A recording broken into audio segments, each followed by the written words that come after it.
এই দেশ অগাপরে রক্ত দিচ্ছে। ফিলিস্তিনে আজকে আমরা যাচ্ছি সারা বিশ্বের মুসলমানকে তাক লাগিয়ে যেমন ছোট ছোট বাচ্চাদেরকে পাখির মতো অস্ত্র নিক্ষেপ করে হত্যা করছে। রব্বুল আলামিন তুমি রাষ্ট্রিক শক্তি দিয়ে ইসলামকে শক্তিশালী সারা পৃথিবীতে প্রতিষ্ঠিত করো, দেখিয়ে দাও, দাঁত পাল্লা জবাব দিয়ে দাও, ইসলামী শক্তি থেকে ধ্বংস করে দাও। রব্বুল আলামিন, রব্বুল আলামিন মুসলমানদেরকে হেফাজত করো, ইমানদেরকে হেফাজত করো।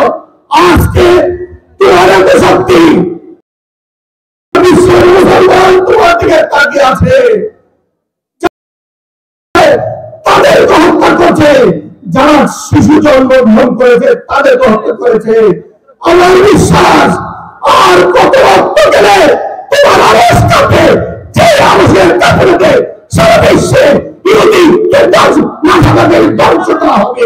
রব্বুল আলামিন ফিলিস্তিনের দিকে তাকিয়ে টিভি খোলা যায় না, ফেসবুক দেখা যায় না, ছোট ছোট বাচ্চাদেরকে এই রোজার সময় যেভাবে হত্যা করা হচ্ছে, তুমি তাদেরকে রেহাই করো, তুমি তাদেরকে হেফাজত করো, তোমাদের শরীর শক্তি দিয়ে হেফাজত করো।